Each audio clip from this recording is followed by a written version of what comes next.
This is Tin Caps Baseball on 1380 The Fan and 100.9 FM.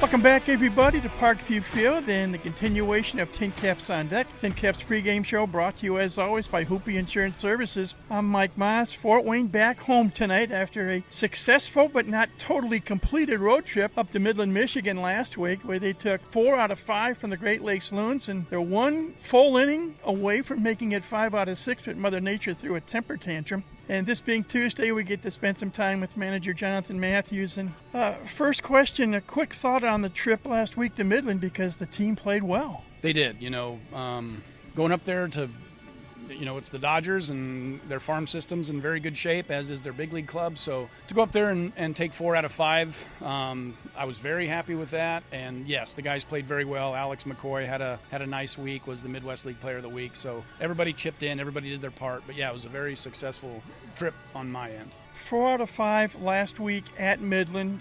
The previous week, 4 out of 6 here at home against Lake County. By my Detroit math, that's 8 out of 11. When you stop and think that it wasn't that long ago that you went through a 3-week stretch where the team went 3-15, what's been the biggest difference in the last 4 weeks? You know what? I don't know. The guys have been swinging the bats a lot better. To be honest with you, on offense, I think the biggest thing, we've been talking a lot lately about swinging at the right pitches, which we say all the time, but then, if you don't emphasize it enough, so we've been emphasizing that a lot lately, and our swing decisions have been a lot better. The starting pitching has been really good, and the guys coming out of the bullpen have been very good and throwing strikes. And so none of it's rocket science. Swing at the right pitches, throw it over the white thing, and that's kind of what we've been doing. We've been, for the most part, on defense all year pretty good. So you put all 3 of those things together, and you're probably going to win a few games. At this stage of the season, it's a 132-game season at this level in minor league baseball. And for some of the players, it's the longest stretch they have played as a professional.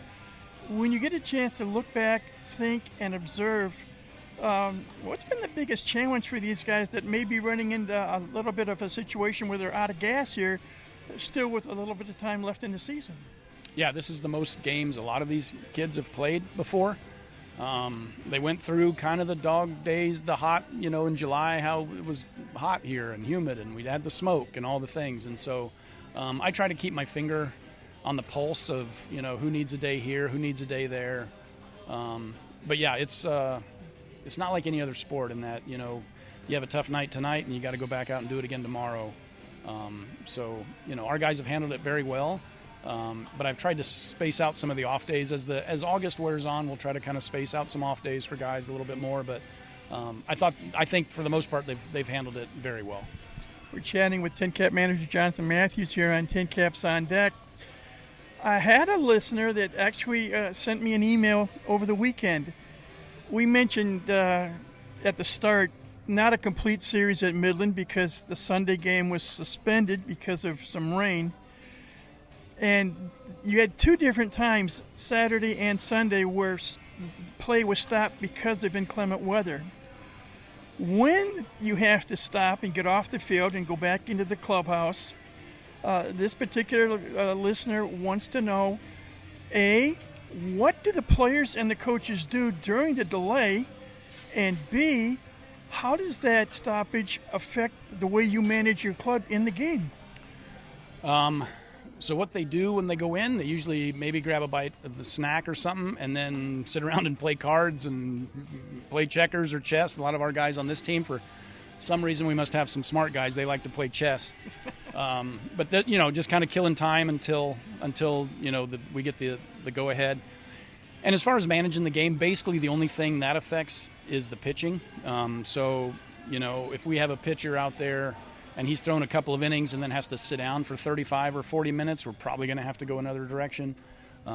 So that's the big thing is the pitching, because I don't want a guy to go out and throw an inning and then have to sit for 35 or 45 minutes or an hour and then put him back out there. So as far as managing the game, that's kind of the big part of it.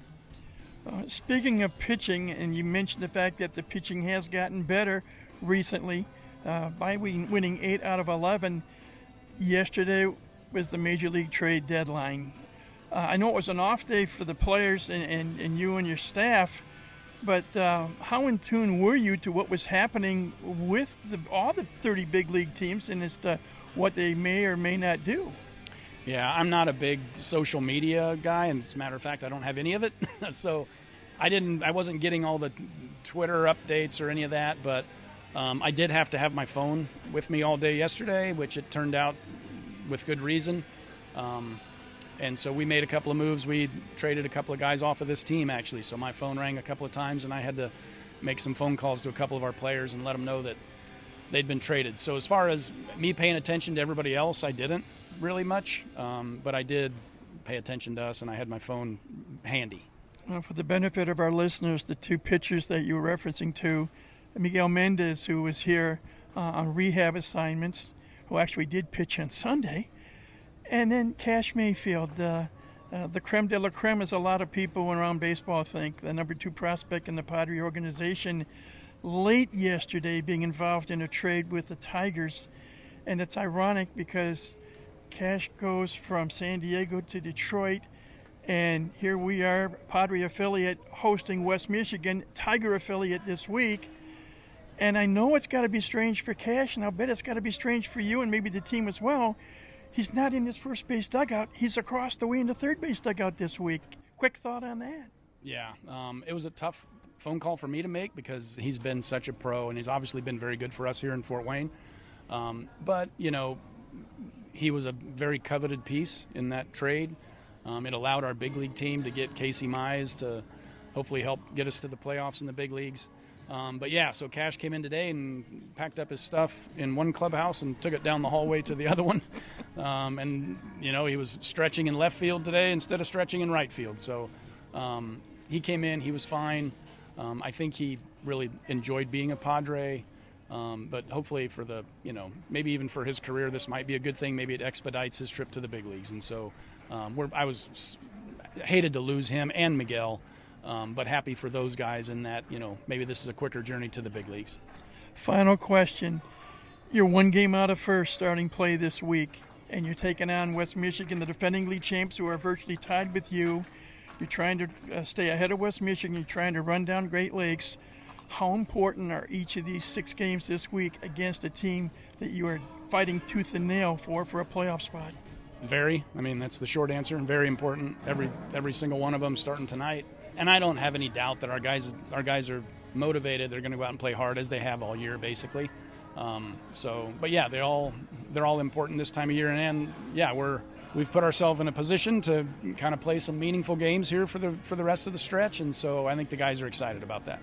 As always, thanks for the time. Good luck this week against the perhaps future Detroit Tigers. Thank you. I appreciate it.